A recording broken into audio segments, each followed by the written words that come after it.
Vamos a pasar a un tiempo de aprendizaje durante 2 a 3 semanas que nos va a durar el texto. Este texto es un preámbulo para una serie que vamos a desarrollar llamada El ídolo. Y vamos a poder trabajar un poco este texto en base a lo que el Señor habla con sus discípulos momentos antes, ya días antes, horas antes, momentos antes de ir hacia la cruz. Son textos que nos muestran claramente estos tiempos de aflicción que Él va a tener que vivir, los discípulos, momentos de confusión, Él, un momento muy tenso en su propia vida, y nos va a llevar a algunas verdades muy claras en cuanto a cómo podemos desarrollar la confianza. Esta puerta hacia el mañana, virando hacia el mañana de que todas las cosas estarán bien y culminarán bien. Pero mientras tanto, mientras vamos por la senda, a veces las cosas no son como pedimos o no resultan como esperamos. Sin embargo, nada de esto sale del control del Señor. Vamos a desarrollar un texto que tiene que ver en el Evangelio de Juan, capítulo 14, del 1 al 14. Entonces hoy vamos a estar dándole un poco la introducción de lo que vamos a continuar los próximos domingos, y vamos a desarrollar pues este texto de Juan 14, 1, dice así la palabra del Señor. No se turbe vuestro corazón. ¿Creéis en Dios? Creed también en mí. En la casa de mi Padre muchas moradas hay. Si así no fuera, yo os lo hubiera dicho. Voy pues a preparar lugar para vosotros. Y si me fuere y os preparare el lugar, vendré otra vez y os tomaré a mí mismo, para que donde yo estoy, vosotros también estéis. Y sabéis a dónde voy, y sabéis el camino. Le dijo Tomás: Señor, no sabemos a dónde vas. ¿Cómo pues podemos saber el camino? Jesús le dijo: Yo soy el camino y la verdad y la vida. Nadie viene al Padre sino por mí. Si me conocieseis, también a mi Padre conoceríais. Y desde ahora le conocéis y le habéis visto. Felipe le dijo: Señor, muéstranos al Padre y nos basta. Jesús le dijo: ¿tanto tiempo hace que estoy con vosotros y no me has conocido, Felipe? El que me ha visto a mí, ha visto al Padre. ¿Cómo pues dices tú, muéstranos al Padre? ¿No crees que yo soy en el Padre y el Padre en mí? Las palabras que yo os hablo, no las hablo por mi propia cuenta, sino que el Padre que mora en mí, Él hace las obras. Creedme que yo soy en el Padre y el Padre en mí. De otra manera, creedme por las mismas obras. De cierto os digo, el que en mí cree, las obras que yo hago, él las hará también, y aún mayores hará, porque yo voy al Padre. Y todo lo que pidiereis al Padre en mi nombre lo haré, para que el Padre sea glorificado en el Hijo. Si algo pidiereis en mi nombre, yo lo haré. Esta es una promesa muy hermosa que Jesús está dando a sus discípulos. Les está hablando momentos antes de poder partir hacia lo que es inevitable, la cruz. Lo van a detener, lo van a torturar, lo van a juzgar injustamente, van a acelerar un juicio, van a violar algunos estamentos, algunas leyes, ordenanzas, van a tratar de acelerar con toda velocidad para poder llevarlo y matarlo. Lo paradójico de todo esto, la carta a los Corintios revela que los que estaban detrás de todo esto, tramando todo esto, nunca conocieron que matándolo más bien él triunfaba. Y es interesante poder ver cómo él acelera su muerte. Él de alguna manera no se defiende, él de alguna manera permite que más bien ellos sigan en su ruta hacia lo que los va a llevar a asesinarlo. Pablo medita en esto en 1 Corintios, dice: si los gobernantes de este siglo hubieran sabido que matándolo él más bien triunfaba, nunca lo hubieran matado. ni un pelo le hubieran tocado. Pero este era lo paradójico, y en algún momento volveremos con las paradojas que hay en las escrituras en cuanto a cómo Dios trabaja, cómo Dios obra, cómo Dios completa sus planes y va haciendo su voluntad en medio de la historia humana. Pero circunscribiéndonos al texto, se nos muestra claramente aquí tiempos álgidos, tiempos de confusión, donde los discípulos estaban en una mezcla de emociones. Estaban tristes porque de pronto el maestro había anunciado su partida. Ellos empiezan a escuchar que el maestro ya va a partir. ¿A dónde te vas a ir? ¿Qué va a hacer de ti? Y ellos empiezan de alguna manera a sentirse tristes. Están avergonzados también, se están sintiendo avergonzados porque dentro de lo que las enseñanzas nos muestran, Jesús un poco antes va a hablar ante la petición que ellos les están diciendo a su maestro. Queremos que cuando vengas en tu reino, uno se siente a tu derecha, el otro se siente a tu izquierda, y Jesús les está dando enseñanza en que esto no es de él darlo, sino del Padre, y les muestra y les enseña los principios rectores dentro de lo que es el reino de los cielos, y tiene que ver con el que quiere ser grande, tiene que ser el siervo más bien, o el más pequeño de todos. Y como le digo, hay una serie de paradojas que se van a empezar a dar dentro de los anuncios que Jesús hace, y se nos va a mostrar cómo ellos ahora están un poco confundidos, están un poco avergonzados, están perplejos porque la predicción que Jesús hace de que uno de ellos lo va a traicionar, empiezan ellos de alguna manera a estar perplejos porque le dicen: ¿seré yo, maestro?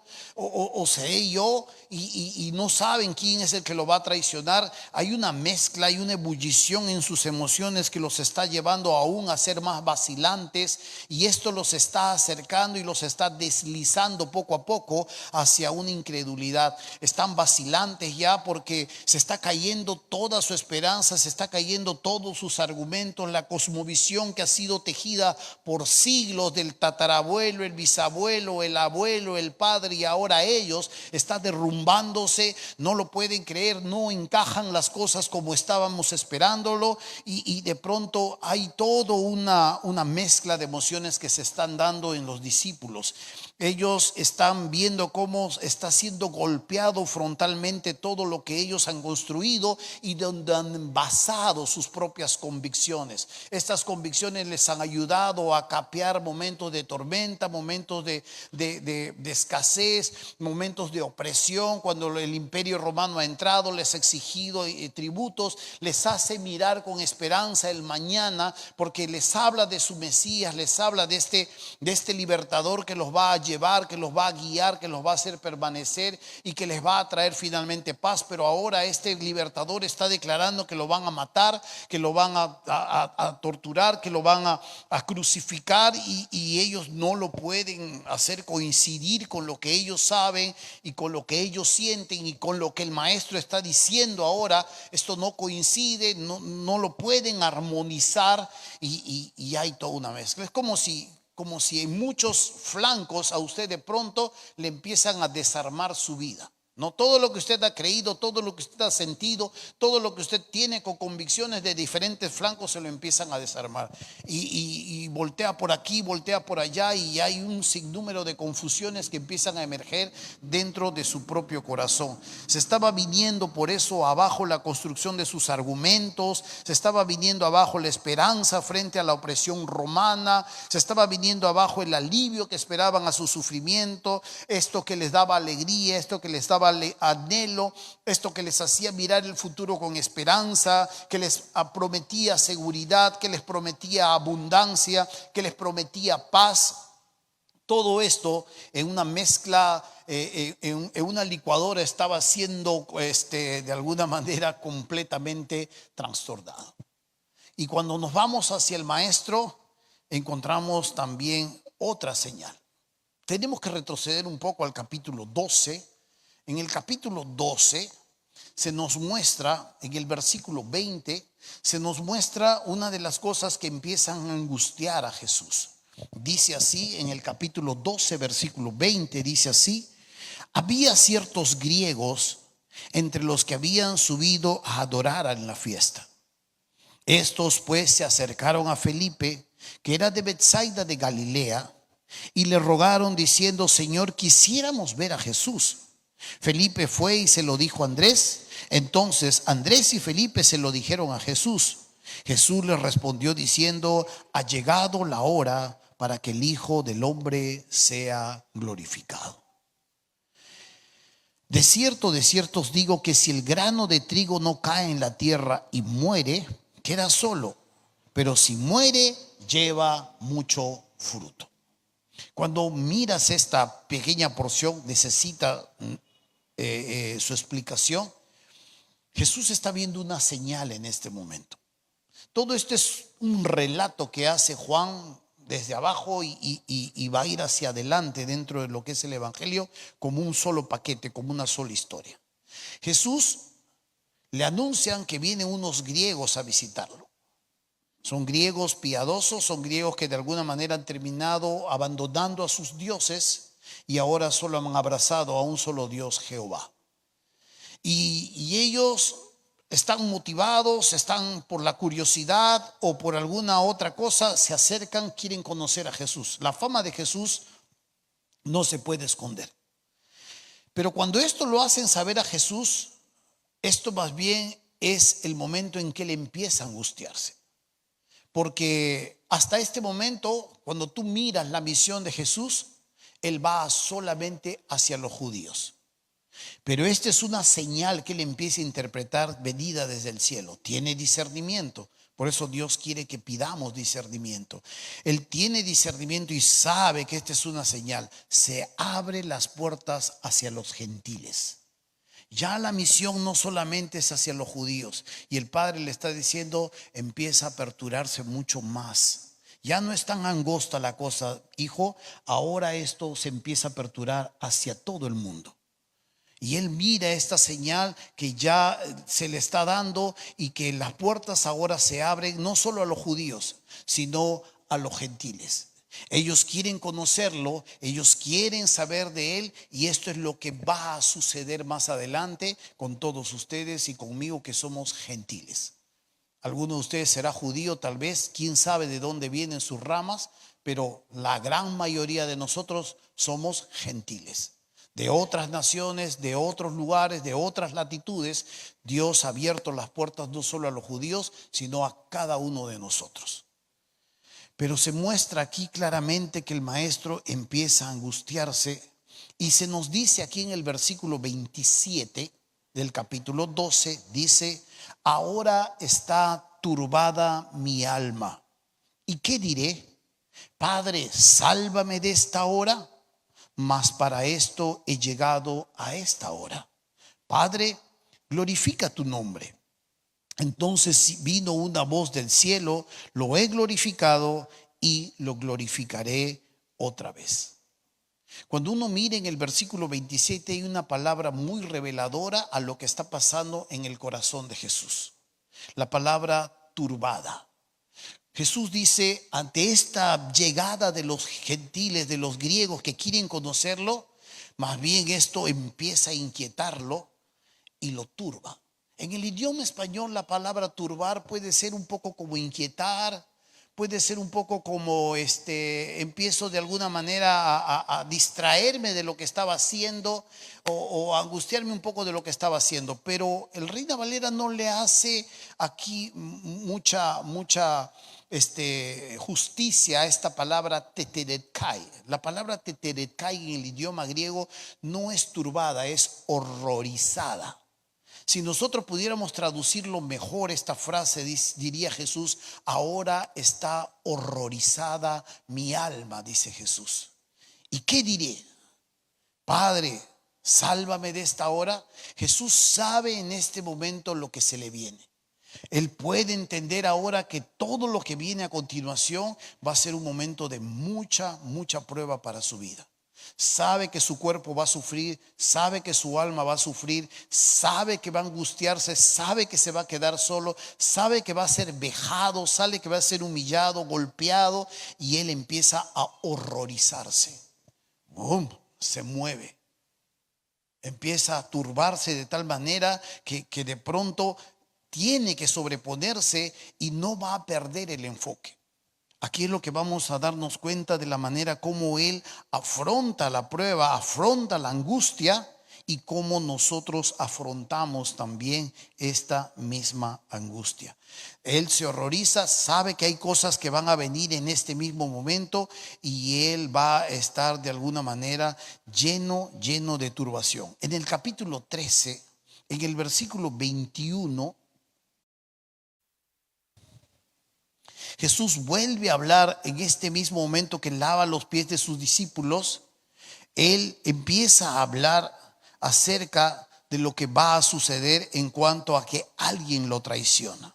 Y dice en el versículo 21, en el capítulo 13, dice: habiendo dicho Jesús esto, se conmovió en espíritu y declaró y dijo: de cierto os digo que uno de vosotros me va a entregar. Entonces los discípulos se miraron unos a otros, dudando de quién hablaba. Y uno de sus discípulos, al cual Jesús amaba, estaba recostado al lado de Jesús. A este pues hizo señas Simón para que preguntase quién era aquel de quien hablaba. Entonces, recostado cerca del pecho de Jesús, le dijo: Señor, ¿quién es? Respondió Jesús: a quien yo diere el pan mojado, aquel es. Y mojando el pan lo dio a Judas Iscariote, hijo de Simón. Y después del bocado, Satanás entró en él. Entonces Jesús le dijo: lo que vas a hacer, hazlo más pronto. Y noten que ellos no tenían discernimiento, pero ninguno de los que estaban a la mesa entendió por qué le dijo esto. Porque algunos pensaban, puesto que Judas tenía la bolsa, el tesorero, que Jesús le decía: compra lo que necesitamos para la fiesta, o que diese algo a los pobres. No discernieron. Jesús reveló: al que yo le diera el pan mojado, ese va a ser, se lo da. Y cuando le dice a Judas: muy bien, anda, ellos ni siquiera se dan cuenta que Jesús acaba de decir: este es. Y se nos muestra estos momentos muy tensos, muy contradictorios, momentos de angustia, momentos que tarde o temprano todo hijo de Dios va a tener que atravesar, quiera o no quiera, lo pida o no lo pida, esté de acuerdo o no esté de acuerdo. Hay hijos de Dios que quieren ser muy felices bajo un mundo que está en maldición.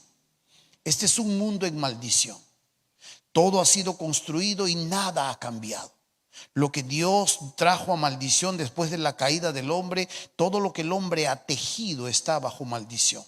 Dios, en medio de un mundo en maldición, saca a los suyos. Esto es lo que significa la palabra iglesia.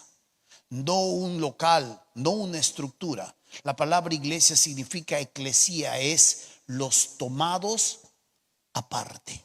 Esto es lo que significa la iglesia, los que Dios toma y pone aparte. Y cuando vemos esta realidad de lo que la Biblia enseña, nos damos cuenta que tarde o temprano, en medio de un mundo que está bajo caída, bajo juicio y que será juzgado, antes de que Dios arregle cuentas con este mundo, tendrá que sacar a los suyos, ponerlos aparte y estar con ellos. Este es un momento muy álgido. Es clave para entender lo que sucede aún dentro de nuestras propias vidas. Y cuando uno mira aquí, hay dos tipos de angustia.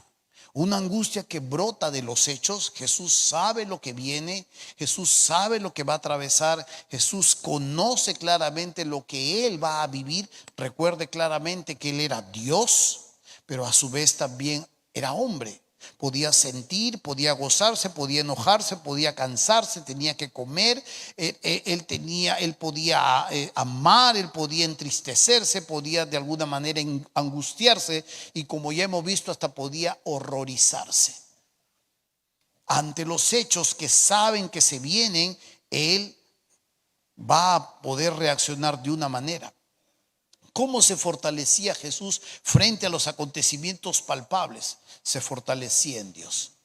La Biblia se nos muestra claramente que él atraviesa el valle de sombra y de muerte, todo este tiempo duro que va a vivir hacia la cruz, él lo atraviesa mirando el galardón. Él sabe más adelante, ve su galardón. Él no pierde el enfoque. Y a pesar de que los vientos y los mares están soplando por acá y están moviendo por acá, Él no pierde el enfoque. Y se fortalece en aquel que lo ha enviado, en su Padre. Mira el galardón, mira a su novia, la iglesia. Sabe de su galardón que le espera. Y Él puede atravesar esto sin perder el enfoque. Y cuando nosotros vemos aquí a los discípulos, el momento de angustia que ellos están atravesando brota también de hechos palpables. Pero lo que sucede en ellos no es empezar a fortalecerse. Lo que empieza a suceder en ellos es empezar a deslizarse, acercándose claramente hacia la incredulidad. Por eso es que cuando Jesús empieza a revelar esta verdad y le dice una de las frases muy conocidas entre nosotros: Pedro, Satanás los ha pedido para zarandearlos como a trigo, pero yo he rogado, Pedro, que tu fe no falte. Y una vez que tú vuelvas, anda, busca a tus hermanos y confirma su fe. Ellos, ante los hechos evidentes que estaban sucediendo, lo que empezaba ahora a decaer y a deslizarse poco a poco era su confianza en Dios. Esta confianza que no se estaba quedando intacta, porque recuerden, todo estaba siendo trastornado. Sus creencias, su esperanza, su anhelo de paz, todo estaba siendo trastornado, todo estaba siendo puesto, como decimos en el argot criollo, patas arriba, todo. Jesús sabía claramente lo que atravesaba y se fortalecía sabiendo de dónde venía y a dónde iba y quién lo había enviado. Padre, glorifica tu nombre. Haz que tu nombre una vez más resplandezca en este mundo. Ahora no resplandece, ahora lo tienen por cualquier cosa, ahora lo niegan y más importante es la ameba que el creador. Más importante es un golpe al azar en el espacio que le da inicio a la vida que aquel que ha diseñado y ha hecho todas las cosas. Lo ensombrece. Y Jesús busca nuevamente que el nombre de su Padre una vez más resplandezca en el universo. Hay un enfoque, hay una dirección. Y los momentos que pueden venir alrededor de todo ello son tomados como en nada porque sabe hacia dónde se dirige. Cuando vemos en los discípulos todo esto que ha sido trastornado, al contrario, empieza a deslizarse su fe. Y Jesús tiene que ir hacia ellos y tomarlos. Cuando uno mira los relatos de Juan, se va a dar cuenta que ya muchas personas ya lo han abandonado, ya no caminan con él. Hay discípulos que han estado caminando a lo largo de su ministerio y ahora ya no caminan con él, lo están evitando. Y solo se ha quedado su pequeño grupo y empieza el tramo final antes de la cruz. Él va hacia ellos y va a tener que darles algunas instrucciones muy claras para que ellos prevalezcan en medio de la angustia. De eso se trata todo este texto. Y esto es lo que vamos a desarrollar los 3 domingos que nos toca desarrollar este Juan 14 del 1 al 14. Y es aquí donde podemos nosotros mirar claramente que este pastor angustiado se enfrenta ante la cruz y en lugar de empezar a autocompadecerse a sí mismo, busca consolar a los que están a su lado, a los que han aprendido de él. Y es como si les dijese: no se preocupen, todo va a estar bien. Por eso es que cuando miramos estos textos, nos vamos a dar cuenta que hay algunas verdades que nosotros necesitamos entender para atravesar los momentos que sí o sí van a llegar a nuestras vidas y momentos que van a traer angustia a nuestros corazones. A veces, cuando empiezan a venir estas situaciones, lo más fácil es empezar a buscar un culpable, un responsable, o a veces es empezar a revisarnos si nosotros mismos somos culpables de estas cosas, o qué he hecho o qué no he hecho. ¿Por qué me están sucediendo estas cosas? Y tenemos a veces que entender que en medio de este mundo, tal como lo decía el director de alabanza en esta mañana, vamos a encontrar aflicción. En este mundo vamos a encontrar aflicción. Es más, Pablo le decía cuando le escribía a Timoteo: es necesario que todos los que queremos y anhelamos la vida eterna, vamos a pasar a esta vida, vamos a alcanzar esta vida a través de tribulaciones. Eso es parte de nuestra vida, eso es parte de nuestro peregrinaje.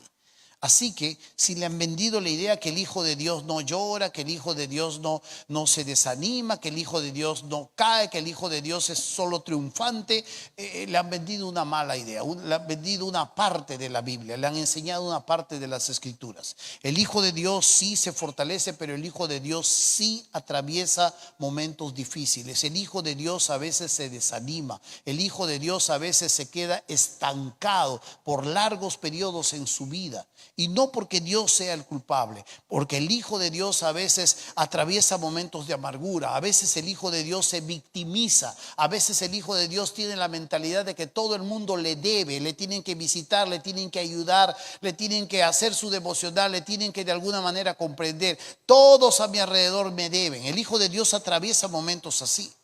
Y esto de alguna manera lo angustia, esto de alguna manera lo desubica. Pero el Hijo de Dios que verdaderamente entiende esta verdad, retorna a su Padre, retorna a las enseñanzas, retorna una vez más al equilibrio de lo que Dios dice, de lo que Dios enseña. Por eso es que es necesario algunas verdades que Cristo da acá y que se nos muestra claramente cómo podemos prevalecer cuando la angustia viene a nuestras vidas. ¿Qué hacer cuando la angustia visita nuestros corazones a través de algunos hechos? Yo no sé los hechos que puedan venir a sus vidas, no sé las circunstancias que puedan ustedes en este mismo momento estar atravesando, pero sí definitivamente cada uno lleva su propia angustia, o que cada uno atraviesa su propia situación y cada uno también se defiende, argumenta o prevalece o decae o se derrota de acuerdo a también lo que tiene dentro de sí mismo. Aquí las fuerzas no sirven. Aquí la autocharla no sirve, aquí el pensamiento positivo no sirve, porque ya vemos lo que sucedió con Pedro. Pedro da de su iniciativa, Pedro da de sus arengas, Pedro dice que aunque todos se nieguen, yo contigo me voy a la muerte, y sale corriendo como un cobarde. No sirve esto. Acá lo único que sirve son algunos pensamientos que el maestro nos enseña en esta porción de las Escrituras para prevalecer frente a las diversas situaciones que tarde o temprano nos va a visitar. Porque el Hijo de Dios que construye su casa sobre la arena, o el Hijo de Dios que construye su casa sobre la roca, no lo exenta al Hijo de Dios que construye su casa sobre la roca, siendo sabio, no lo exenta de los dolores y de los sinsabores de la vida. Tanto al sabio, tanto como al necio que construyó sobre la arena, le visita los vientos, le visita la lluvia, le visita los diferentes embates que la vida le da. La cuestión es que entre los dos uno prevalece. Queda tal vez magullado, queda tal vez con cicatrices, pero se levanta y vuelve una vez más a su Dios. Esta es la idea. Esto es lo que Jesús aquí empieza a enseñar a sus discípulos y les muestra claramente que una de las primeras cosas que necesitamos entender es confiar en la persona de Cristo. Y yo quiero hacer énfasis aquí, la palabra Cristo. No estoy hablando aquí un poco de en Jesús, estoy hablando en la magnitud del nombre que se le da a Jesús, el Cristo. Su verdadero nombre en la tierra, que se le pone, el ángel le dice a María, este nombre le pondrás, es Jesús. Pero la palabra Cristo tiene que ver con el Mesías, con el libertador, con el ungido, al que ellos estaban esperando por siglos, al que ellos esperaban en su tiempo que les tocó vivir y ser preparados, esperaban también.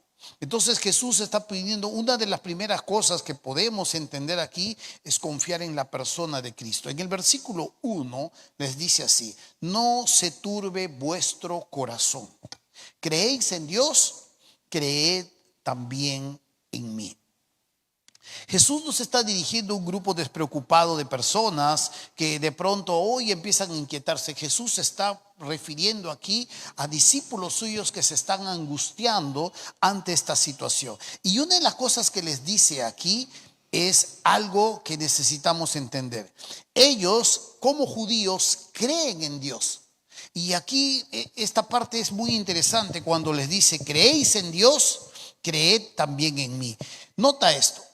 Cuando Jesús le dice creéis en Dios, está en presente indicativo. Les dice, ustedes creen en Dios, no se nos niega. No está dudando de la fe que ellos tienen. Ustedes creen en Dios. Bueno, crean también en mí, les dice. Y es acá más interesante porque el otro está en presente imperativo y es una orden. Jesús aquí les está demandando la fe que ellos tienen en este Dios, su Padre. Se las está demandando con la misma envergadura. Tienen que creer también en mí, les dice. En el Cristo, en el enviado, en el ungido. Y esto es justamente lo que se está desarmando a sus ojos. Se está cayendo el libertador. Y va a seguir ahondándose peor. Porque cuando lo empiecen a mirar cómo lo tratan, cuando lo empiecen a mirar cómo lo exhiben, esto va a ser mucho más peor para ellos. Ellos van a estar rehuidos, ellos van a estar alejados, ellos de lejos estarán mirando. Y es más, cuando Jesús se presenta en el aposento alto, están asustados, encerrados en un segundo piso, y Jesús se aparece entre ellos y le dice: pasa vosotros. Pero es muy interesante acá entender claramente que Jesús les lleva a no perder el enfoque, a no perder la perspectiva de quién han creído. Y aunque ante sus propios ojos esto se está desarmando, ellos no deben dejar de creer en Él. Por eso es que va usted a mirar en Juan capítulo 16 y en capítulo 15 también les va a decir: si permanecéis en mí y yo permanezco en vosotros. Les habla de esta permanencia constante a pesar de situaciones difíciles o distintas que puedan venir en nuestras vidas.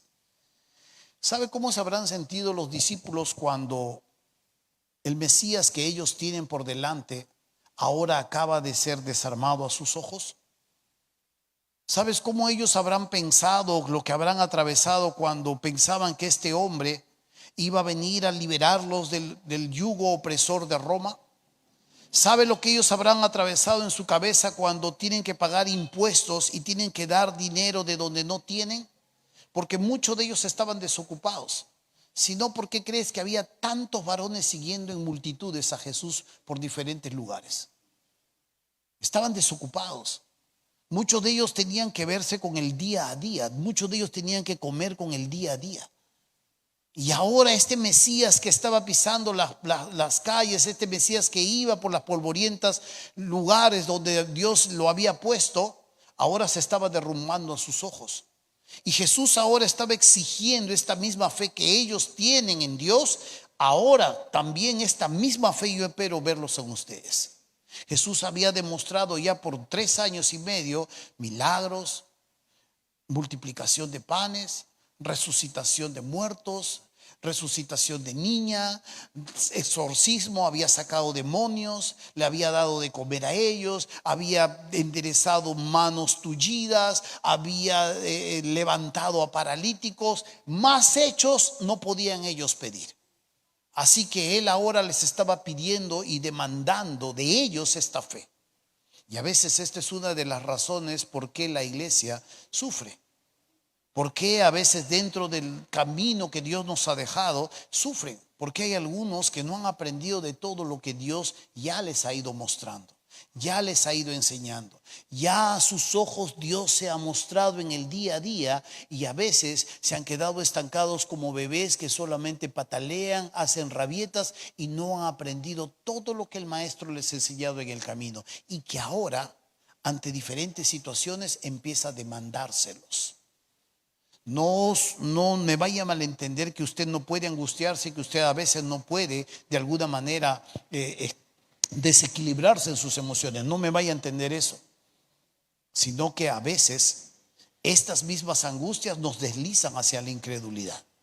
Pero esto es muy importante que entendamos primero, y Jesús va a hablarle varias verdades a sus discípulos porque les va a exigir esa misma fe. Esta fe que ahora Él les está pidiendo va a alcanzar una mayor dimensión, aun cuando Él después ya no va a estar. Les exige que ellos tengan esta fe incluso en el momento cuando ellos no pueden comprender plenamente todo lo que en este momento están viviendo. Jesús apunta a algo muy importante y donde empieza todo a desbaratarse: el corazón. No se turbe vuestro corazón, dice. ¿Creéis en Dios? Creed también en mí. Pero no se turbe. Ahí donde todo empieza y donde todo se termina también, es un buen momento también para cuidarlo. Y es por eso que la Biblia es muy enfática. De toda cosa guardada, de todo lo más valioso que tú consideres, guarda tu corazón. Porque de ahí se determina la vida, las acciones, las emociones, tu permanencia, tu convicción, tu fe. De ahí se determina, de ahí mana la vida. De ahí tiene muchas bifurcaciones e implicancias en nuestra propia vida.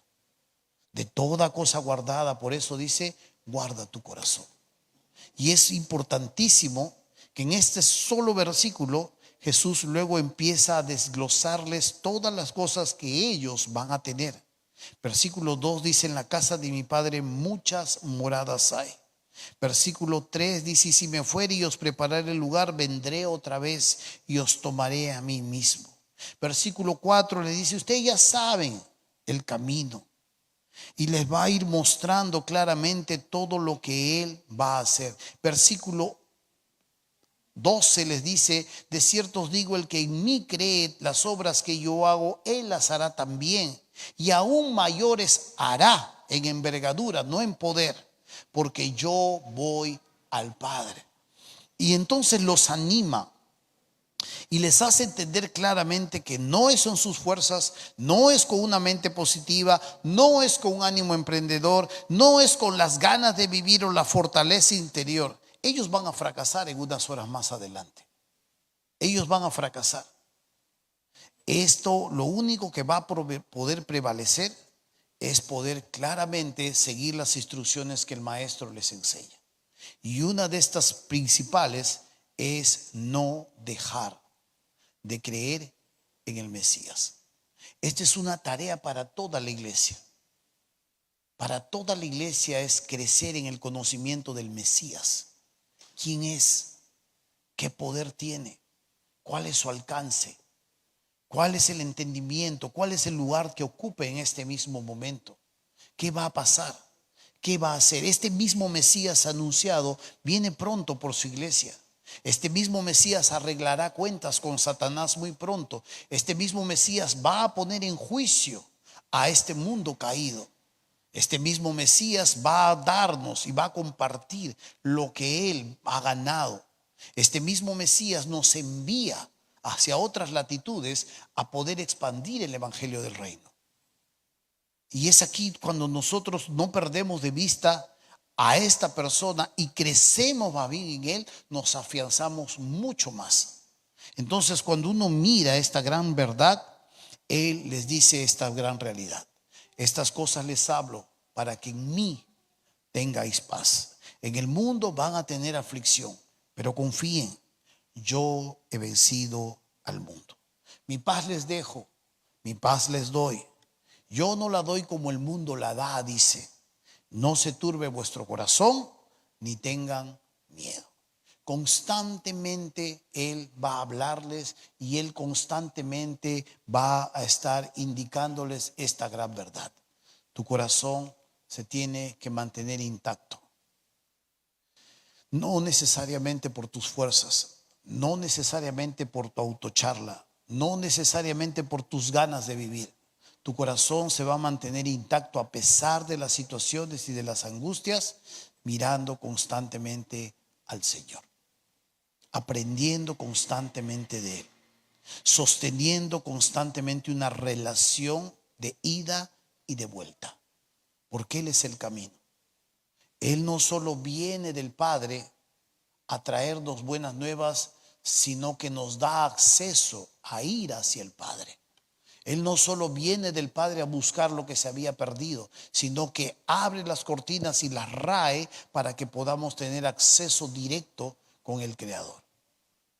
Y cuando nosotros entendemos esta verdad, Él debe ser el tesoro que encontramos en el campo y todo lo vendemos por comprarlo y tenerlo solo a Él. Él es la perla del gran precio, que teniendo muchas perlas encontramos esa única perla valiosa y decidimos quedarnos con ella y desechar las demás.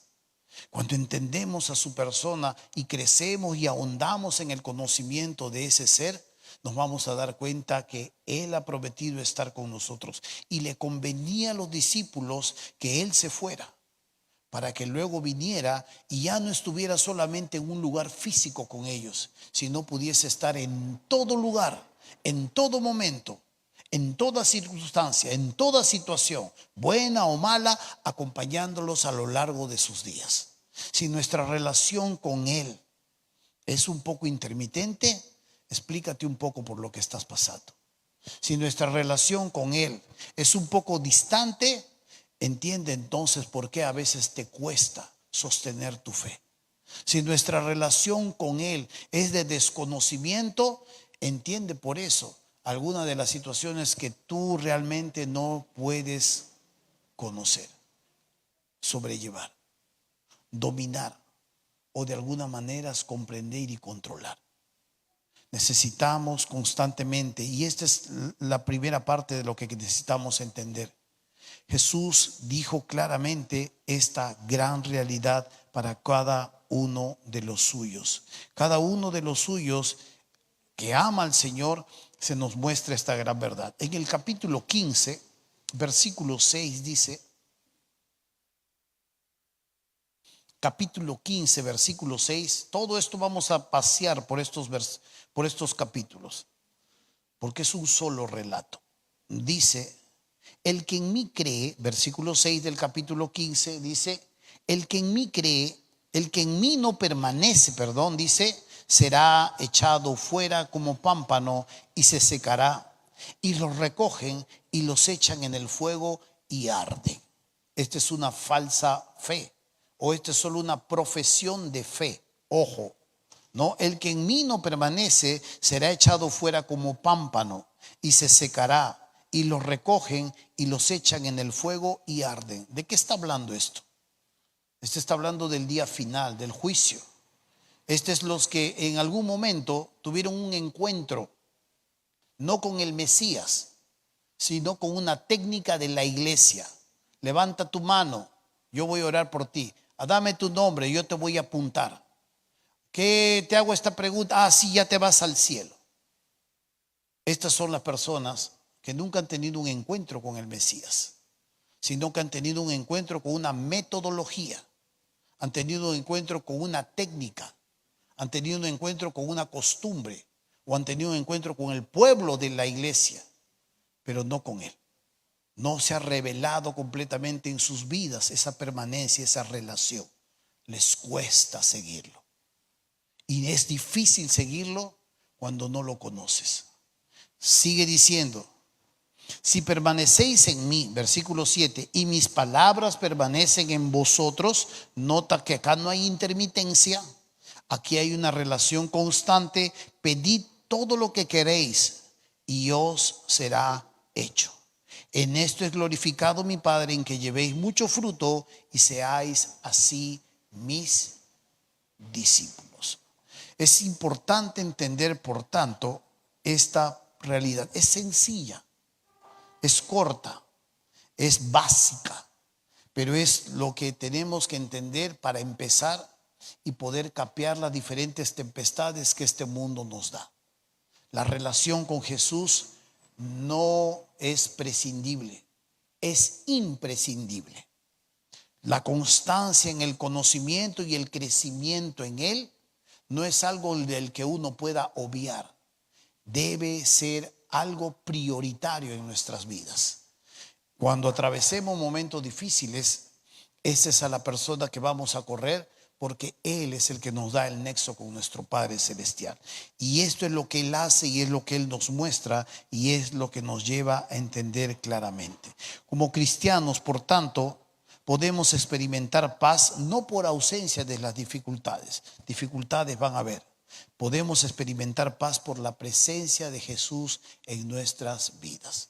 Quiero volver a repetirle esta máxima. Como cristiano podemos experimentar paz no por ausencia de aflicciones, sino por la presencia de Jesús en nuestras vidas. Aflicciones van a haber, ya lo ha dicho, no lo vas a cambiar. No va a suceder, no va a ser diferente contigo. Es conmigo, es contigo y es con todos. Pero podemos experimentar paz no pidiéndole a Dios que no haya aflicciones, sino pidiéndole a Dios: fortaléceme en tu presencia, fortaléceme en ti, permíteme ahondar más en ti, permíteme conocer lo capaz que tú eres, permíteme conocer cuánto tú me amas, cuánto hemos heredado de tus riquezas, permíteme conocer cuáles son las riquezas de tu gloria, de tu gracia. Permíteme conocer tu amor, permíteme conocer tu benignidad, ahondar, crecer en Él para permanecer en Él. La partida que Él estaba mostrando en este momento no era para abandonarlos, era para prepararles un lugar y retornar y llevarlos consigo.